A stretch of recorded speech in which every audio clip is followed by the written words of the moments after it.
in general, we could have discourse about the regular season all we want to about the basketball, but but to me, like the playoffs, you really just can't beat the NBA playoffs as a basketball fan because that's where you just get the high intensity and guys are really just giving it their all and getting after it. So I mean, you really get to see the best basketball right now. So it's definitely an exciting time. Yeah, absolutely, man. Love postseason basketball, postseason NBA. But you were already getting warmed up to our first topic, which is the series in the first round, the matchup in the first round that we want to watch out for, that we most intrigued about. What's like the top one that you most looking forward to watching? The most I'm looking forward to watching probably is going to be the Nuggets and the Timberwolves series. These two teams played each other in the Western Conference semifinals 2 years ago, in which Minnesota was able to win a game 7 on the road. They almost blew a 2-0 deficit like in the series, but they still won a game 7 on the road in Denver. So, you have that history of those two teams playing in that series. And then now, this season, Minnesota adds a couple of reinforcements with Desumu at the deadline to kind of upgrade their bench. Um, Denver, they no longer have Michael Porter Jr. As their third option, so now like they've had to retool.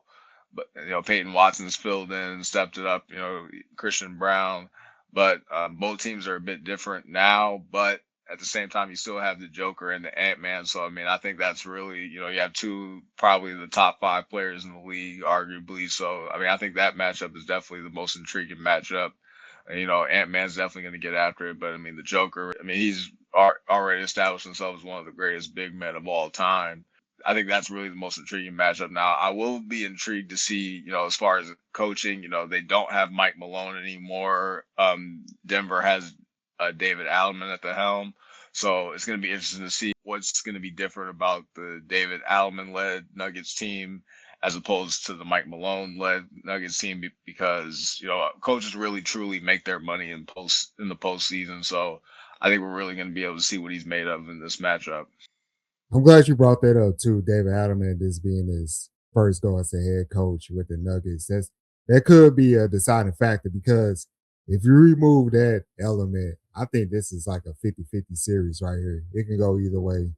Like you said, this is a tense rivalry. I think they both sides are stating that they feel like this is a rivalry in the NBA that can cook for years to come. So I'm excited to see this one. My most intriguing one for me, I'm gonna go to the East, and I talked about this one on the Stacey on Sports podcast show on Underdog Podcast, is the Celtics and 76ers.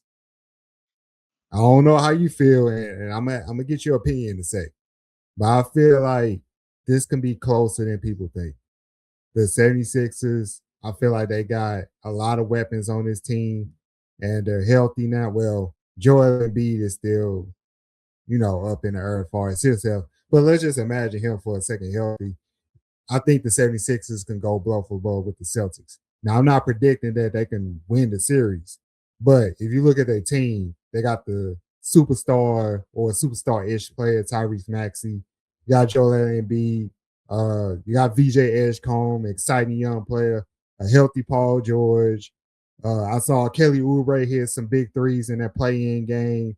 Andre Drummond, who's been around the league a long time, they can match up with the Celtics, who pretty much have that same type of roster. Now, Celtics do have championship experience on their side and deep playoff runs on their side, but I think this could be a close one in the East. How you feeling about that? While I was looking at Joel Embiid's status, I think there's a possibility that he could be back by game 3 of this series. So I think so. I think it's really going to be up in the air as far as like whether he comes back or not, as far as in the series. But I think if he does come back and can still like be able to contribute and like not be too out of shape after being a couple of weeks away, I think the Sixers can definitely make this series a little bit more competitive. Now, I mean, looking at the numbers in the 4 games and the 4 matchups of the regular season between these two teams, Tyrese Maxey did average 30 points a game.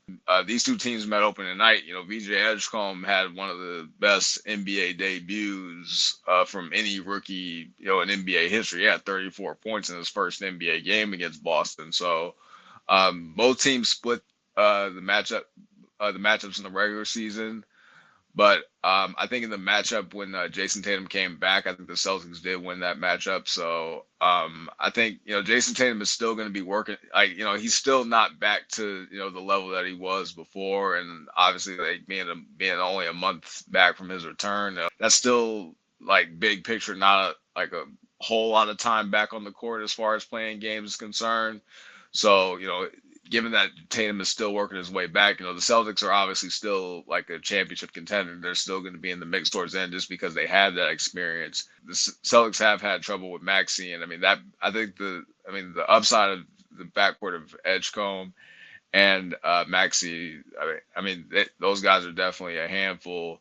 But Paul George, he there's been times where he's shown flashes of being his old self, and then there's times where he'll disappear. So it's like I think he can be a bit hot or cold. I think one of the main keys is, like you said, is going to be Drummond inside. You know, if Embiid's not going to be able to go the first couple of games, he's really going to be big because Nemias Queta really he put up double double. He averaged about double double type of numbers against Philadelphia in the regular season. So he's really going to have to be big inside, to make up, for the deficit of Embiid not being there.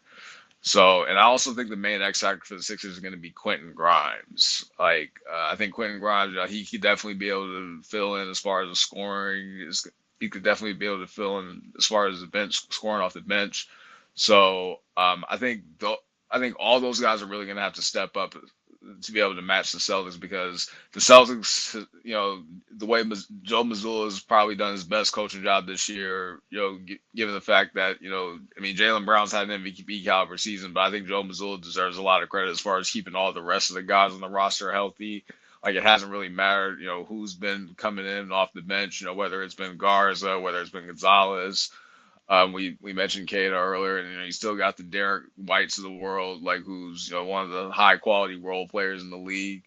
So all those guys have been able to stay ready and contribute throughout this entire season for the Celtics to be a 2 seed without Tatum. It's going to be a battle of like who's going to have better depth, and because I do think the stars are going to be able to show up. I think Jaylen Brown's going to show up, and I think Tatum will be able to get in how he fits in amongst that group. But but I do think there's a possibility that Tatum could have one of those typical 25 20. I think he'll have one or two of those type of games, but he just may not have that the whole series. Like I can't see him like averaging like 27 a game throughout the whole series, but I still think the Celtics will probably win this series in 6 games, but I do think the Sixers can make it interesting. You put it how I wanted to say it. Will be the battle of depth. Whoever depth is better between the two will win the series. And also, I would say if Joel Embiid can't be healthy in a quick amount of time, like you said, they're looking at game 3. But if he can't come back game 3 or even sooner than that, they're not gonna win the series. So I'm guessing you locking in the Celtics over the 76ers first round, right? Yes. Yeah. So let's go on with our full predictions. Eastern Conference first round. I got the same thing. I got the Celtics winning in 6 or 7, and followed by I think the Pistons going to move on, and then I got the Cavs in 7. I'm a bit shaky on the Cavs, but James Harden is good for a first round win always. So if they at least got that, and then to round it off, I got Knicks in 6. So what's your predictions looking like? I think that Raptors Cavaliers matchup is a bit more of a toss up because I do think because the Raptors did sweep the Cavs 3-0 in the regular season, but that was before. But all those 3 of those matchups were before the James Harden trade. I do think the acquisitions of Keon Ellis and Dennis Schroeder at the deadline. I think that's going to be the difference as far as their depth because I do think they'll have more defensively to be because I think the Cavs will be better defensively in order to match up with some of the guard play because Emmanuel quickly played very well against the Cavs in the regular season in the earlier matchup. So I think it's going to be imperative for Schroeder and Keon Ellis to really bring it on the defensive end against him. And also, Keon Ellis is definitely going to have his hands full dealing with Scotty Barnes and Brandon Ingram. Both of those guys have been holding the fort down all year long as far as carrying the load offensively for the Raptors. So I think it's definitely going to be imperative for and Evan Mobley's really going to have to be the anchor on the defensive end and really setting the tone on that and to make up for the deficiencies of Harden and Donovan Mitchell on the defensive end. So I think that series is going to be very competitive. But I think for on the Raptors end, you have to get enough scoring from Quickly and RJ Barrett to be able to win this series. Like both of those guys are really going to have to contribute on the offensive end because I do like what the Raptors have on the defensive side of the ball because Scotty Barnes is one of the better perimeter defenders in the league. So I do think I think that's kind of a sneaky competitive series. But I do think the Cavs will win in seven just because they're a bit more experienced. You got the Cavs over the Raptors. You got Celtics over 76ers. Who you got in the other two series?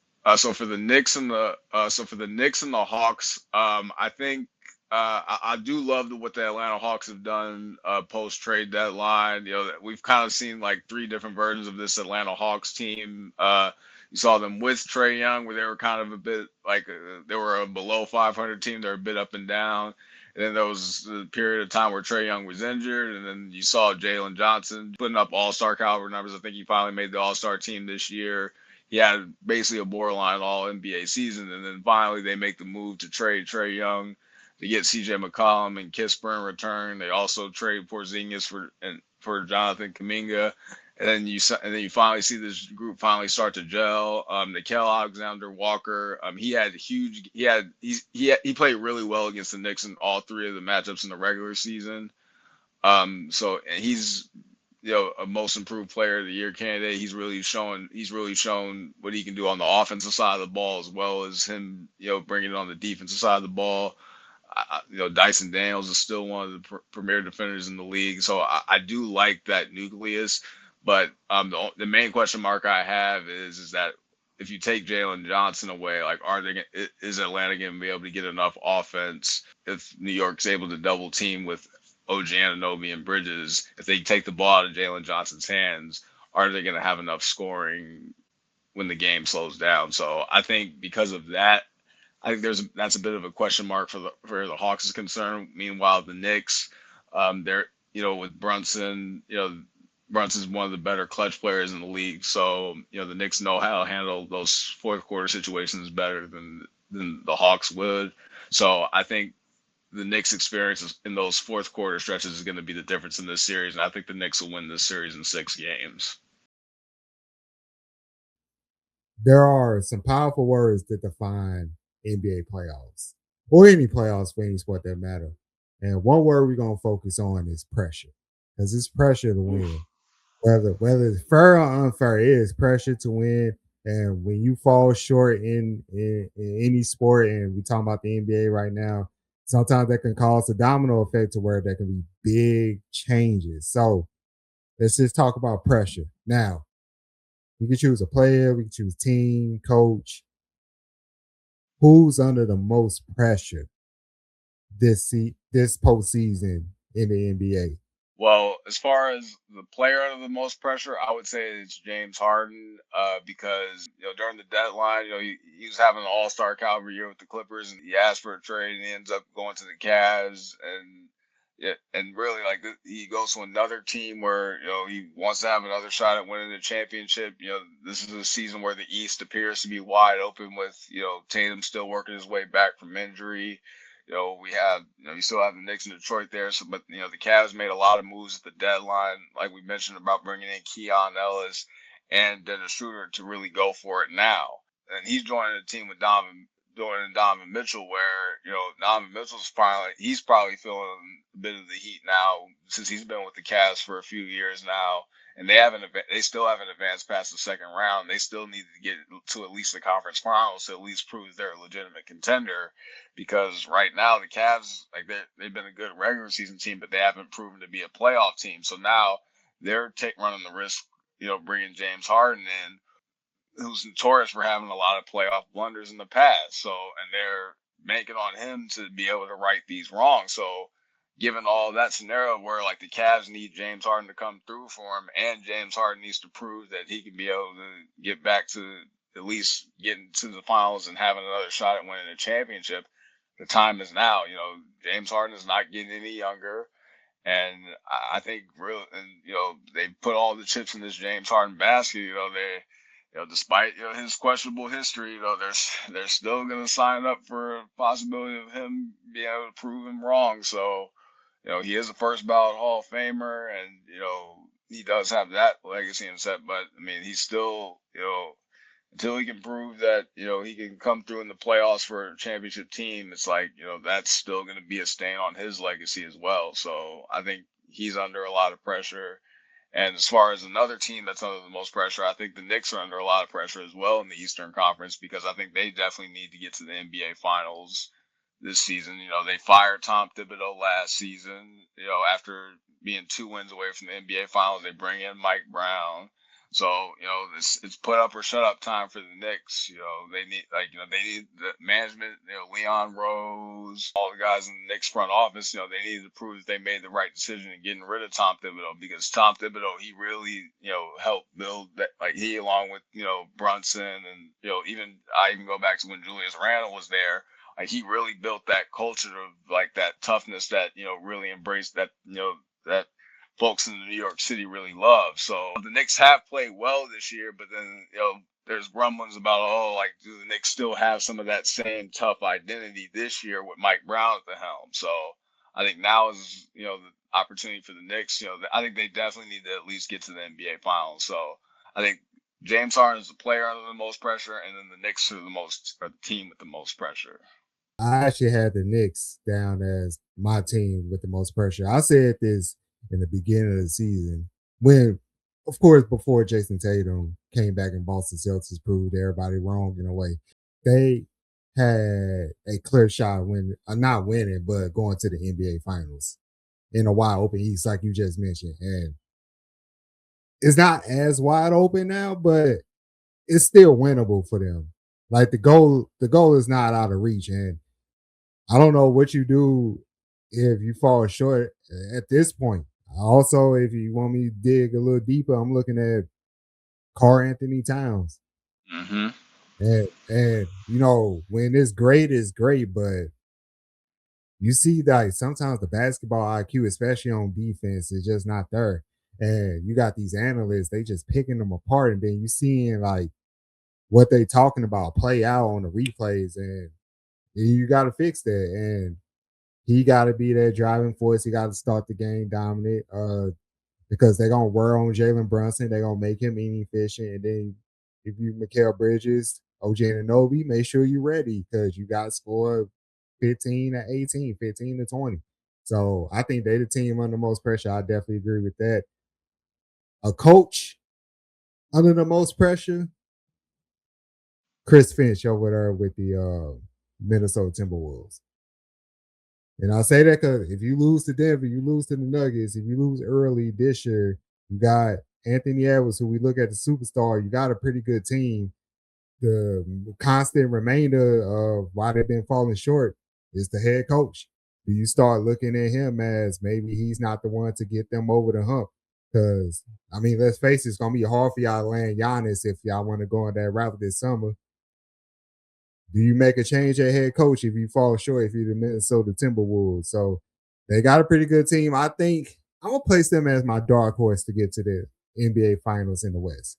I mean, Minnesota's definitely. I mean, they've been to the conference finals the last 2 years, so I mean, they're definitely in the mix. I mean, they're. I think Minnesota's the kind of team that's built a bit more for the playoffs because they're a team with so much size. Like sometimes when they go up against some of the faster paced teams in the regular season, sometimes they can get got by some of the lesser teams, but like from time to time. But then like I think when they get to the playoffs, when the game slows down, I think that's when their defense really locks in and they really, lean into their type of brand of basketball. So I mean Minnesota's always a dangerous team. But I think as far as the coach under the most pressure, I think Ime Udoka is a bit under pressure as far as the Rockets is concerned too, because if they I think it's a big mark against him if they end up losing the series against the Lakers. The Rockets are heavily, heavily favored against the banged up Lakers team. But I know he's been navigating this whole season without a point guard. There is only so much he can do without a point guard. But that being said, I still think that some of the like chemistry issues in the locker room especially given, KD, I think that situation with him and the burner account, like I think that and him, talking about Jabari Smith and Sengun, like I can't sit up here and pretend that hasn't had an effect on the locker room. Like it Yeah, definitely I would. has. Yeah, good Like, lord, like you got like you got too much.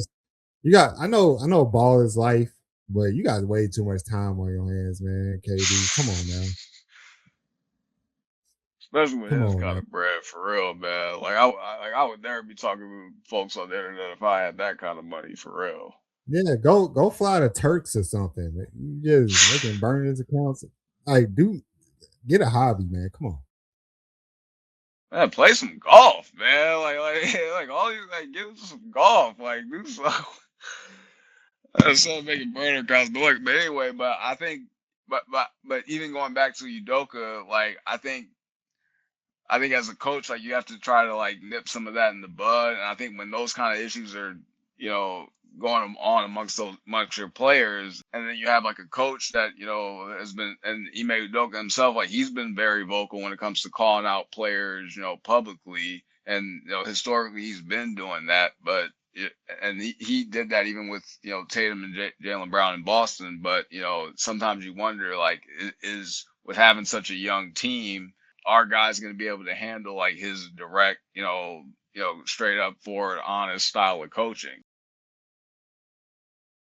And let's go ahead and just start with the Lakers and Rockets. Let's just make a prediction since we're already on that right now. Me and you both Laker fans, grew up watching the Lakers for years. And I feel like this was the postseason for these guys to get out the West, like have like a legit shot. And it's been quite a while since they had that type of ability to do that. But I think the two injuries, if they don't come back in time, I'm I don't think the Lakers getting out the first round, man. I got the Rockets moving on like 5 or 6. If they don't play by game 3, it'll probably be by 5. The only thing is that I have not been overly impressed with the Rockets this season, especially them No, not me having a neither. Me point neither. guard. I mean, KD is KD, and he's going to do his thing, and and like Sengun is a very good offensive player, but outside of those two guys, like nobody else on Houston offensively scares me. The Lakers are going to have any shot in this series. I think Marcus Smart's really going to have to step up and really play huge as far as playing on the offensive side of the ball. He's going to have to make clutch shots. I think Rui's gonna have to average 18 to 20 points a game, like, in order to have a shot, or for the Lakers to have a shot. Luke Kennard, I think he's up his, offensive game and try to at least make about 3 or 4 threes a night. And LeBron, I mean, gonna see. I mean, he has to really tap into 2018 just for one series, because Yep. I mean, the Yep. reality is that I don't expect Luka or Reeves to come back like for the first round. Like if the Lakers can somehow get out of the first round, like it'll most likely be a 7-game series. Like it'll probably have to go the full 7, and they're gonna have to really just Lakers are really just gonna have to thug it out and just really have to crawl and grind, especially on the defensive end. Like I think that's really how the Lakers are going to have a shot. They're going to have to force turnovers and find some way to keep it somewhat competitive on the glass, because the main advantage that the Rockets have is that they're the best rebounding team in the league, and rebounds are very critical Mhm. in the playoffs. So I think that's really the huge advantage the Rockets have, is that they have that advantage on the glass. So I think this series. So I think this is going to be a long series. I don't think the Rockets, like, I don't think the Lakers are going to make it very easy for the Rockets. I think the Lakers will be able to hang in there against Houston. I think this could be a long series. So, look, I'm gonna ride with the squads and Will Smith. I'll go with the upset Man, and say the oh, Lakers in 7, man. Like I think we'll find a way to bro. get it done. I'm gonna go ahead and rock with the squad. I think we find a way to get it done in 7. Now, I don't think now. Even if Luka and Reeves come back, I don't think we'll have a snowball's chance in hell against Oklahoma City in the next Oh round. man. But I think the Lakers have a better shot than people think to get out of this round. Far as the other series, I got OKC sweeping. They're gonna go on. I got the Spurs in 5 over the Blazers, but I do want to shout out the Blazers. Uh, did not have them on my radar as a playoff team, man. They are proving that when you have talented youth and you invest in them and coach right, you can do some amazing things. But they're just going up against, for at least one round, a juggernaut in the San Antonio Spurs. Like I know they're inexperienced, and unfortunately for De'Aaron Fox, he's inexperienced in playoff too. Hasn't really been there because of the damn Sacramento Kings.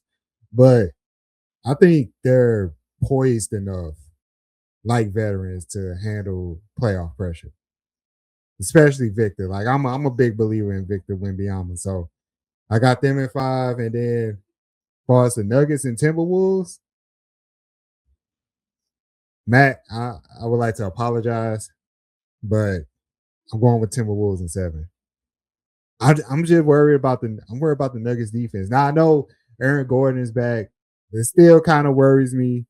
I think at the Timberwolves best, led by Ant Edwards, I think they're a little bit more talented at least than the Nuggets. Now Nuggets, you got playoff Murray, you got Jokic, who's one of the greatest centers of all time.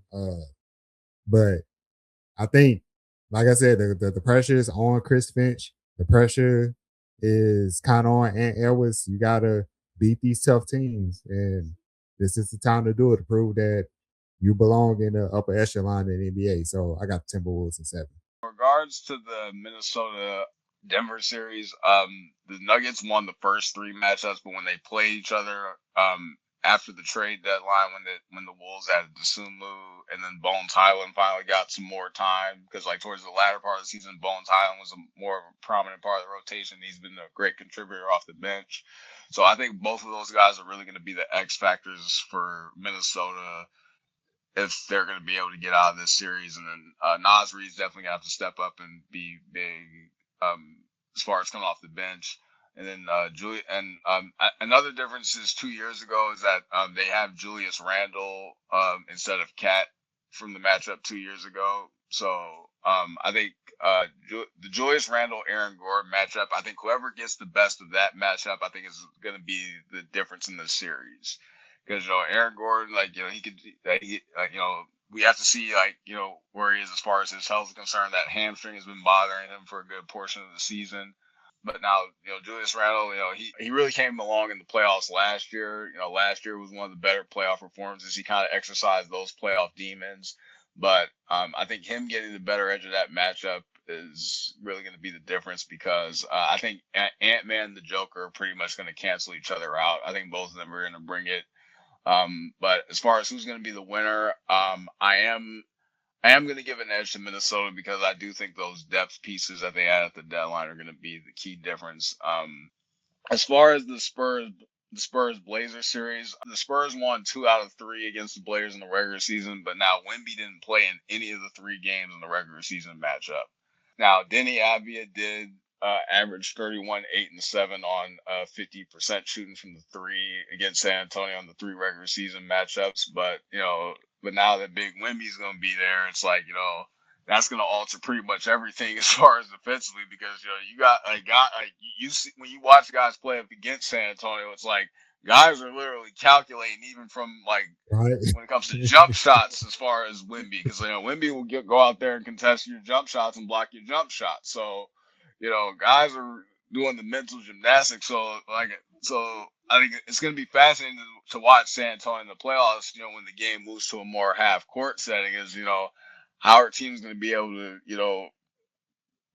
mentally deal with Wemby in the half court setting. So I do think we should give a shout out to the Blazers as far as especially Tiago Splitter and the coaching job that he's done, given the fact that they dealt with the situation like literally the first game of the season. After that, Chauncey Billups is up, getting dealing with his situation, with the feds, and the gambling situation. You had that up in the air at the start of the season.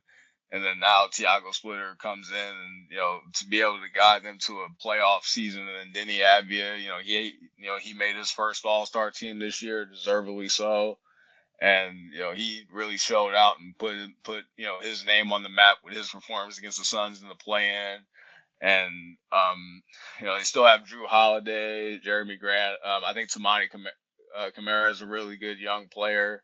So I do like a lot of the pieces that Portland has, and then they're going to have Damian Lillard coming back next year as well. So I mean, I do think the future is bright in Portland, but I do think the Spurs will win the series in 5 games.